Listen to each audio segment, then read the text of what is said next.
नमस्कार, मैं हूं राजेश सिंह और आप देख रहे हैं स्पॉटलाइट।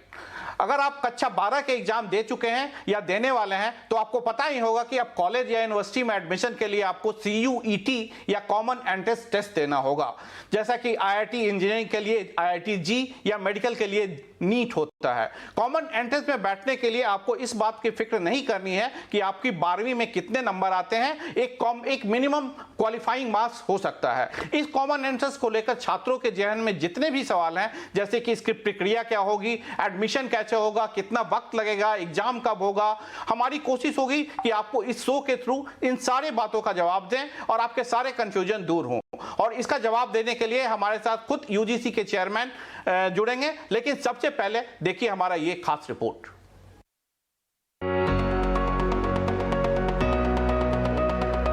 दिल्ली यूनिवर्सिटी का सेंट स्टीफेंस, हिंदू या फिर Shri Ram college of commerce Bharat में कई स्टूडेंट्स के लिए ये अपना ड्रीम कॉलेज होता है। लेकिन यहाँ एडमिशन पाने की रेस शुरू ही बोर्ड एग्जाम में 100% मार्क्स से होती है। पिछले साल यहाँ BA ऑनर्स इकोनॉमिक्स और BCom ऑनर्स के लिए 100% कट ऑफ था। ठीक ऐसा ही हाल रहा BA पॉलिटिकल स्टडीज के लिए हिंदू कॉलेज में कट ऑफ का। यही 100% की रेस बन जाती थी बोर्ड परीक्षाओं का स्ट्रेस। लेकिन अब भारत की शिक्षा व्यवस्था में दशकों से चली आ रही प्रथा बदलने वाली है। प्रथा बदलेगी और एग्जाम की पद्धति भी। इस साल से सभी सेंट्रल यूनिवर्सिटीज के अंडर ग्रेजुएट प्रोग्राम में एडमिशन लेने के लिए स्टूडेंट्स को कॉमन यूनिवर्सिटी एंट्रेंस टेस्ट यानी कट देना होगा। कट से सभी सेंट्रल यूनिवर्सिटीज में एडमिशन में यूनिफॉर्मिटी आएगी, यानी स्टूडेंट्स किसी भी बोर्ड से 12वीं पास हों, उसे सेंट्रल यूनिवर्सिटी में दाखिला लेने के लिए एक ही जैसा एग्जाम देना होगा। को सही फैसला है कि सारी यूनिवर्सिटीज़ के अंदर जो एडमिशन्स होंगे वो कॉमन एंट्रेंस टेस्ट से होंगे। तो जो बोर्ड्स तो कम और ज़्यादा मार्क्स देते थे उसका असर अब ख़त्म हो जाएगा और स्टूडेंट्स को फ़ायदा होगा। जो ज़्यादा अच्छा पढ़ेंगे उनको ज़्यादा अच्छी परफॉर्मेंस आएगी, जो थोड़ा कम अच्छा पढ़ पाएंगे उनको फिर कम होगा। लेकिन हर एक को इम्प्रूव करने का भी तो चांस होगा ना। सपोज एक बार आपके मार्क्स कम आ गए तो नेक्स्ट ईयर आप दोबारा से भी ट्राई कर सकते हो। तो ये एक बहुत अच्छा सिस्टम है और ये UGC का स्वागत योग्य कदम है। नहीं, देखिए स्ट्रेस लेवल का तो इससे बहुत लेना देना नहीं है, क्योंकि जो 12th के मार्क्स हैं, अगर सिर्फ central board of secondary education होता देश में तो उसी से ले लेते, फिर तो कोई बात नहीं थी। अभी क्या है, देश में बहुत सारे बोर्ड हैं, हर एक के अपने स्टैंडर्ड्स हैं। तो कोई तो बहुत ज़्यादा लीनियंट मार्क्स दे देता है, कोई बहुत स्ट्रिक्ट मार्क्स देता है। जो जहाँ पे सख्त मार्किंग है उनको नुकसान हो जाता है उस प्रोसेस में उन स्टूडेंट्स को। तो एक ही पैरामीटर पे सबको जांचा नहीं जा रहा है, जो ये चिंता की बात है इसके अंदर। लेकिन जो CU सेट आएगा या जो कॉमन यूनिवर्सिटी एंट्रेंस टेस्ट की बात है, CUET की बात हो रही है, इससे क्या होगा कि सब एक ही पैरामीटर पे एक ही ग्राउंड में खेलेंगे। तो जो अच्छा होगा उसको ज़्यादा अच्छे मार्क्स आएंगे, जो थोड़ा कम रह गया उसको कम अच्छे मार्क्स आएंगे। तो इस तरीके से सबको एक इक्वल अपॉर्चुनिटी सबको मिलेगी। भविष्य कैसा होगा, कहाँ करियर बना पाएंगे, किस कोर्स में एडमिशन ले पाएंगे, ये सब स्टूडेंट्स से ज्यादा यूनिवर्सिटी के कट ऑफ तय करते हैं। लेकिन अब स्टूडेंट्स अपनी पसंद के डोमेन यानी सब्जेक्ट के हिसाब से परीक्षा दे पाएंगे और उसी आधार पर कॉलेज में एडमिशन होंगे। दिल्ली यूनिवर्सिटी, जामिया मिलिया इस्लामिया, जवाहरलाल नेहरू यूनिवर्सिटी, इलाहाबाद विश्वविद्यालय, BHU समेत कुल 45 यूनिवर्सिटीज के लिए एक साथ एंट्रेंस एग्जाम लिया जाएगा। कट वो एकमात्र टेस्ट होगा जो सभी सेंट्रल यूनिवर्सिटी में दाखिला लेने के लिए इस्तेमाल होगा।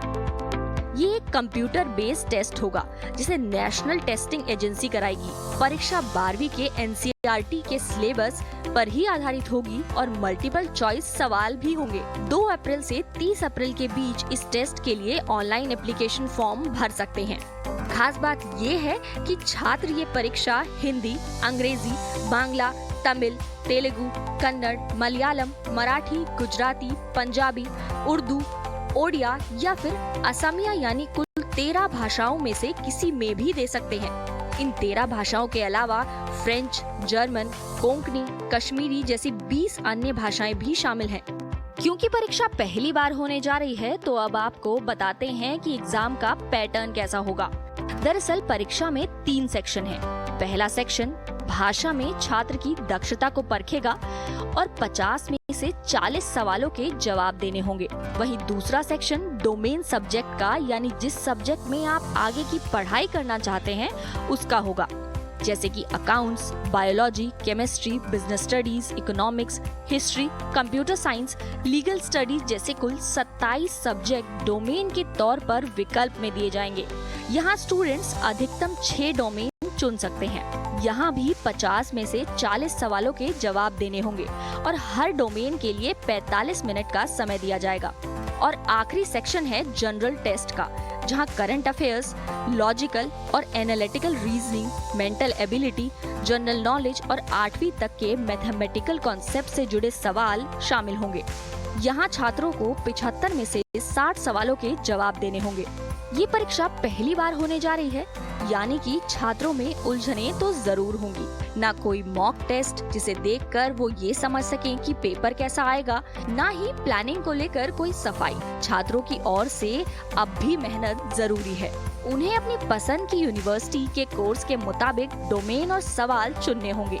इतने बड़े स्तर पर परीक्षा करवाना काफी चुनौतीपूर्ण तो होगा ही, क्योंकि इस परीक्षा में बैठने वालों की संख्या जेईई और नीट से कहीं ज्यादा होने की संभावना है। पिछले 1 साल में स्टूडेंट्स ने पहले तो ऑनलाइन क्लासेस देखी और फिर ऑफलाइन टेस्ट, यानी पूरे 1 साल में काफ़ी कुछ बदला है। लेकिन अब CUET के आने के बाद उन्हें एक नए सिरे से नए टेस्ट की तैयारी करनी होगी, जिसका उन्हें पहले अनुभव नहीं है। यानी पहली बार ये जो परीक्षा होने वाली है, उसके लिए अब स्टूडेंट्स को मॉक टेस्ट का इंतज़ार रहेगा, ताकि वे कुछ तैयारी कर सकें कि ये एग्ज़ाम्स किस तरह से होने वाले हैं। खुशबू तिवारी, ET Now स्वदेश। हमारे साथ जुड़ चुके हैं यूजीसी के चेयरमैन एम जगदीश कुमार और सेंटर फॉर पॉलिसी स्टडी। ये कॉमन एंट्रेंस टेस्ट की व्यवस्था आई है, इससे क्या फायदा होगा स्टूडेंट्स को और कैसे ये काम करेगा। तो सबसे पहले मिस्टर जगदीश कुमार, हम आपके पास आना चाहेंगे। सर, ये जानना चाहते हैं कि जहां तक मुझे पता है कि ये पूरे जो एग्जाम प्रोसेस है, इसमें 3 सेक्शंस होंगे। क्या आप व्यूअर्स को या स्टूडेंट्स को ये बता सकते हैं इन 3 सेक्शंस में क्या क्या होंगे और कैसे ये एग्जाम लिया जाएगा? कि ये तीनों एक ही साथ में होगा या 2 सिटिंग में एग्जाम होंगे? देखिए, CUET में 2 सेशन होगा। सेशन 1 में स्टूडेंट एक लैंग्वेज पेपर ले सकते हैं और 2 डोमेन सब्जेक्ट्स में टेस्ट ले सकते हैं, और तीसरा एक जनरल टेस्ट भी लिख सकते हैं। ये चारों टेस्ट कम से कम 4 घंटे में होगा। और दूसरा सेशन में students can take 4 domain subjects और एक लैंग्वेज सब्जेक्ट कर सकते हैं। और CUET will be spread over 3-4 days. So this is a structure. And a student can take up to 6 domain subjects, एक लैंग्वेज और एक जनरल टेस्ट और एक फॉरेन लैंग्वेज भी ले सकते हैं। ये है स्ट्रक्चर। पर अगर कोई सर साइंस में सपोज कीजिए +2 किया हुआ है और वो आर्ट्स में एडमिशन लेना चाहता है या वाइसे वर्सा, तो वो क्या फिर उसके लिए जो मेरिट लिस्ट बनेगी इस टेस्ट के आधार पे, वो उसके आधार पे चूज होगा? वो कैसे कॉलेज कैसे डिसाइड करेंगे कि कट ऑफ?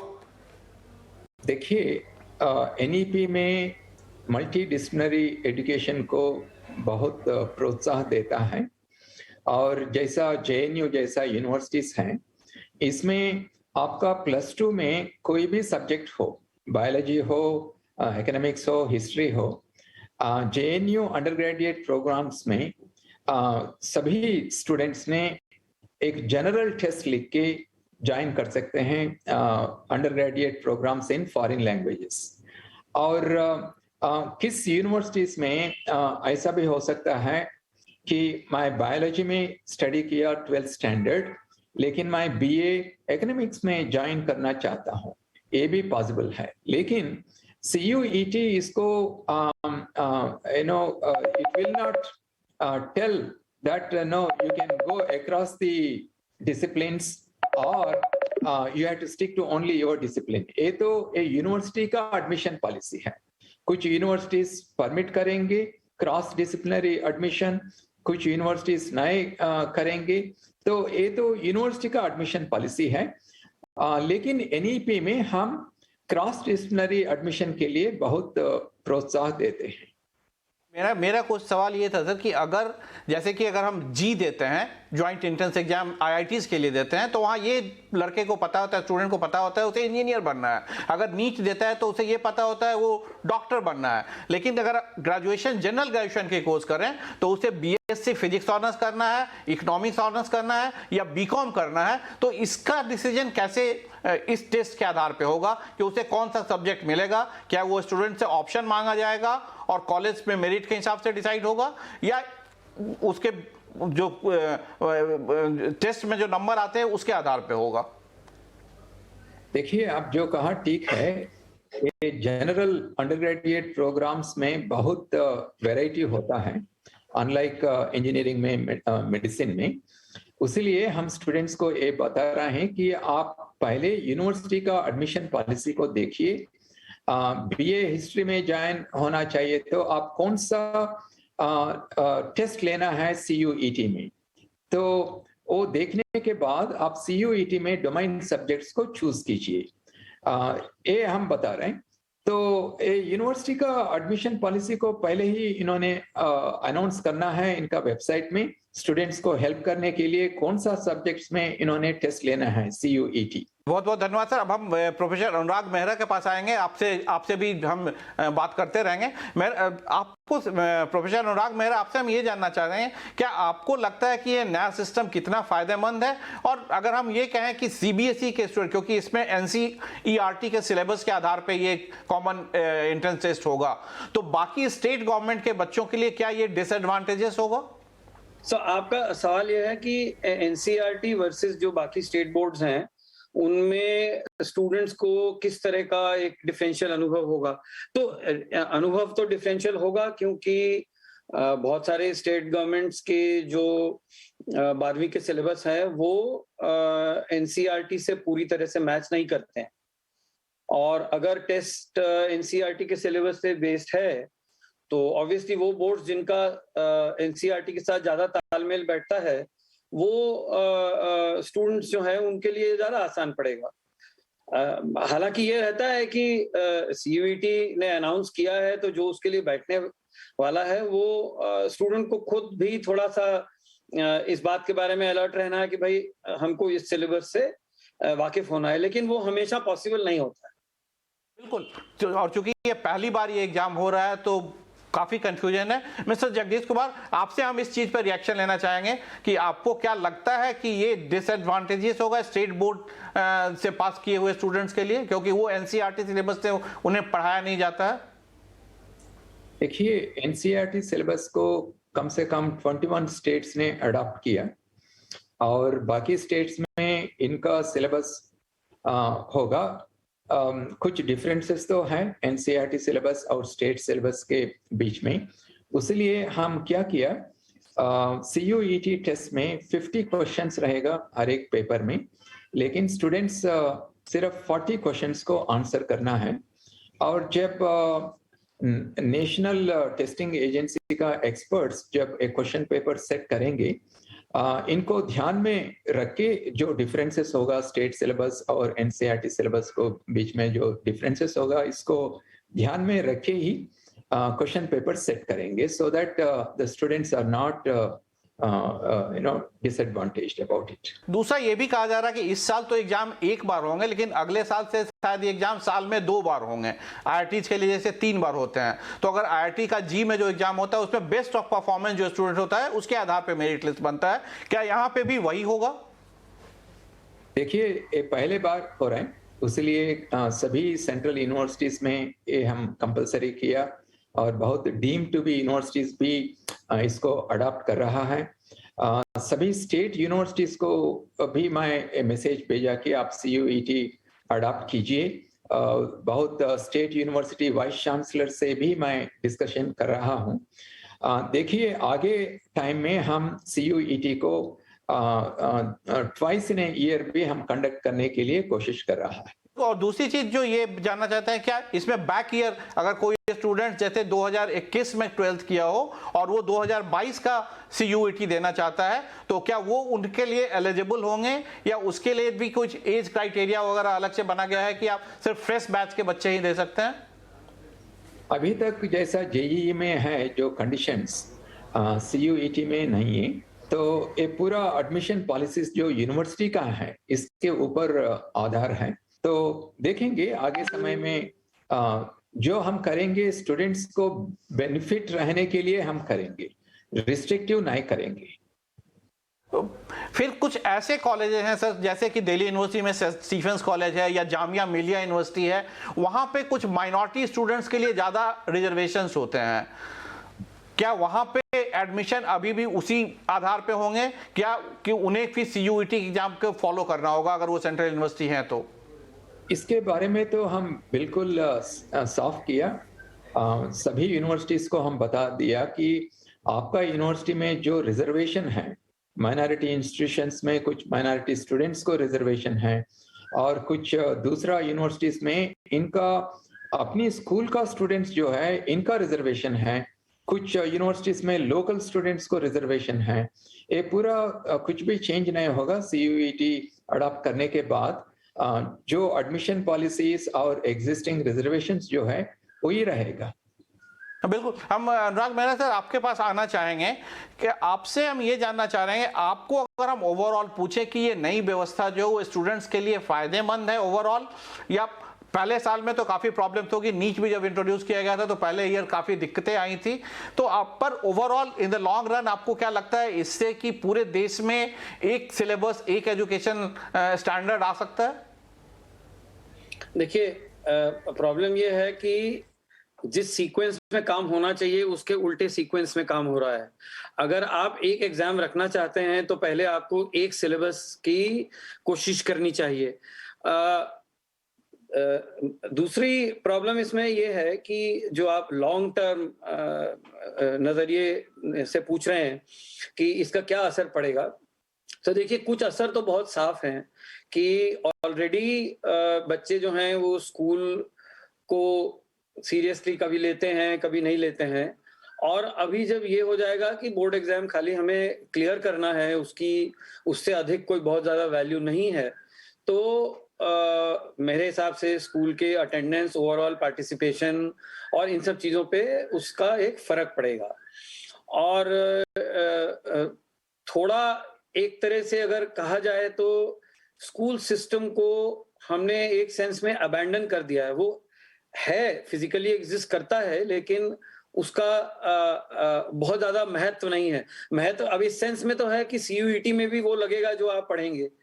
अच्छा, अब आप सीयूईटी की अगर बात करते हैं तो उसमें अधिकतर जो क्वेश्चंस हैं वो सब मल्टीपल चॉइस ऑब्जेक्टिव टाइप होते हैं, और इतने सारे सब्जेक्ट्स हैं जिनमें इस तरह के क्वेश्चंस का कोई मीनिंग ही नहीं है। फॉर एग्जाम्पल हिस्ट्री है, लिटरेचर है, सोशल साइंसेज है, मैं तो कहता हूँ इवन बहुत सारे साइंस के सब्जेक्ट्स होते हैं, बायोलॉजी जैसे सब्जेक्ट्स होते हैं, जिसमें ऑब्जेक्टिव टाइप क्वेश्चंस में एक तो इतनी वैरायटी हो सकती है कि वो कितना टफ है या कितना इजी है, और दूसरा वो एक्चुअली कुछ फाइनल आपको क्या आता है नहीं आता है थोड़ा बहुत टेस्ट करता है। बाकी लोग जैसे जेईई में कोचिंग इंडस्ट्री से सीखते हैं एग्जाम को क्रैक करना, वैसे इसको क्रैक करना सीखेंगे।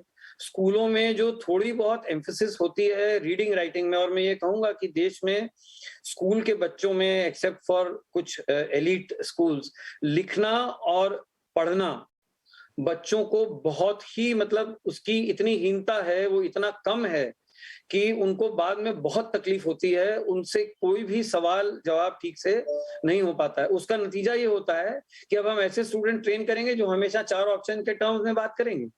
तो मुझे तो बेसिक स्ट्रक्चर से ही आपत्ति है कि एक ऐसा एग्जाम आप बना रहे हैं, और जैसे मैंने पहले कहा, आप पहले सिलेबस को स्टैंडर्डाइज कीजिए। बिल्कुल, चलिए यूजीसी चेयरमैन हमारे साथ है, उनका रिएक्शन ले लेते हैं। मिस्टर जगदीश कुमार, आपका क्या कहना है इन ऑब्जेक्शंस पे? सबसे पहले तो इस ऑब्जेक्शन पे कि हमें पहले सिलेबस एक करना चाहिए था पूरे देश में और तब ये सिस्टम को लागू करना चाहिए था। दूसरी कि इससे स्टूडेंट्स का स्कूल एक तरह से खत्म हो रहा है और इससे बच्चे स्कूल नहीं जाएंगे, स्कूल में अटेंडेंस कम होगा और उनकी पढ़ाई के प्रति रुचि भी कम होगी, उनका फोकस मल्टीपल चॉइस क्वेश्चन की तरफ ज्यादा जाएगा, थ्योरी और डिटेल्स में वो नहीं जाएंगे। मल्टीपल क्वेश्चंस ने आप पूछा, पहले ये बात को हम देखना है, सीयूईटी आने के बाद बच्चों ने स्कूल एजुकेशन को नेग्लेक्ट करेगा, ये अप्रहेंशन है।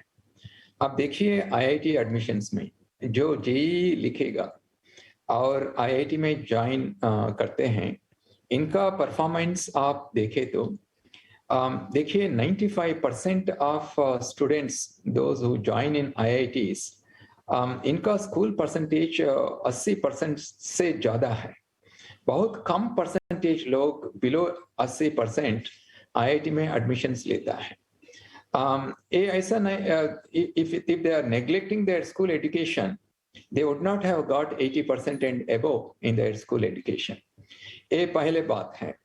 और दूसरा देखिए school education also is going to be reformed now as part of the national education policy, more experiential learning, and आप जानते हैं स्ट्रक्चर भी चेंज होगा, 5+3+4 स्ट्रक्चर भी चेंज होगा। उसलिए हम the fear that school education will be neglected, it may not be really true, because I interact with my own students in IIT system and they have come through this very the toughest। पर sir आप इस पर क्या बोलेंगे, इस पर क्या कहेंगे कि पहले सिलेबस एक करना चाहिए था, तभी सिस्टम को लाना चाहिए था? मैं यही कह रहा हूं कि स्टूडेंट्स तो स्कूल एजुकेशन को नेग्लेक्ट नहीं करेगा। और दूसरा है अभी भी प्लस टू में जो मार्क्स आएगा, इसको हम eligibility criteria, universities can fix N eligibility criteria, जैसा आईआईटी में है मिनिमम 75% आपको आना चाहिए 12th स्टैंडर्ड में if you want to get admission in IIT. So universities also can decide a similar kind of eligibility criteria. और दूसरा आप कह रहे हैं कि साइंसेस में it is easy to set the multiple choice questions, और आर्ट्स एंड ह्यूमैनिटीज में क्या होगा? देखिए there is no ideal examination in this world. Somewhere we have to optimize and be pragmatic in terms of conducting the test, because in 2018 JNU में जब मैं उधर था as वाइस चांसलर, हम 2018 में computer based multi choice examination को हम introduce किया। एंड आप जानते हैं जेएनयू में social sciences, humanities, languages, international relations बहुत स्ट्रांग एरिया है, लेकिन हम कोई प्रॉब्लम्स को नहीं देखा उधर। हर एक साल बहुत अच्छी स्टूडेंट्स को हम एडमिट किया थ्रू कंप्यूटर बेस्ड। हम आपकी बात से एग्री करते हैं सर, इससे ये फायदे होंगे और वो बहुत बड़ा इशू नहीं है। लेकिन दूसरा जो ये इससे ये आ रहा है कि जैसे जी के एग्जाम के लिए या फिर एनी नीट के एग्जाम के लिए, मेडिकल के एग्जाम्स के लिए कोचिंग कल्चर खत्म हो गया है, स्कूल एजुकेशन धीरे धीरे खत्म होता जा रहा है और बच्चों 11th 12th में आते हैं या 7th 8th से कई केसेस में कोचिंग जाना शुरू कर देते हैं। तो क्या ये भी एक आपको लगता है कि कोचिंग कल्चर को और बढ़ावा देगा और स्कूल को धीरे धीरे खत्म करता जाएगा? ये भी एक अप्रहेंशन है, इसको मैं जवाब देना चाहता हूं। आईआईटीज में पूरा मिलके 16,000 सीट्स हैं और इसके लिए 10 लाख स्टूडेंट्स एंट्रेंस एग्जामिनेशंस लिखते हैं, लेकिन अक्षर का इसमें जरूरत नहीं पड़ेगी। और ये भी और एक डिफरेंस भी है, आईआईटी जेईई में 11th स्टैंडर्ड और 12th स्टैंडर्ड सिलेबस को कंसिडर करता है, लेकिन सीयूईटी में हम सिर्फ 12th स्टैंडर्ड सिलेबस को कंसिडर करेंगे। और जो students anyway they are studying for the board exams for the 12th standard, the same syllabus will be used for the CUET. Therefore I think that there won't be much need for coaching. मेरा sir, हम आपसे comment लेना चाहेंगे, क्या आप UGC chairman के इस view से राजी हैं कि स्कूल एजुकेशन चलता रहेगा और कोचिंग कल्चर को सीयूईटी बढ़ावा नहीं देगा? सीयूईटी से कोचिंग को एनकरेज नहीं होगा। और अब दूसरा सवाल भी पूछा कि स्कूल एजुकेशन को पहले हम स्ट्रेंथन करना है, और इसमें देखिए एजुकेशन तो कॉन्करेंट लिस्ट में है। State governments and central governments have to work together. Professor Jagdish Kumar और अनुराग मेहरा साहब, हमारा अब समय खत्म हो रहा है। स्पॉटलाइट में हमसे बात करने के लिए आप दोनों का बहुत बहुत धन्यवाद। बहुत बहुत धन्यवाद, थैंक यू। तो ये था आज का हमारा स्पेशल एपिसोड स्पॉटलाइट, जिसमें हम बता रहे थे कि इस साल से क्लास 12th के बाद बच्चों के सेंट्रल यूनिवर्सिटी में एडमिशन का नियम बदल जाएंगे और उन्हें कॉमन एंट्रेंस टेस्ट के थ्रू एग्जाम देना होगा। अगले हफ्ते हम फिर आएंगे एक नए टॉपिक के साथ स्पॉटलाइट में। तब तक के लिए नमस्कार।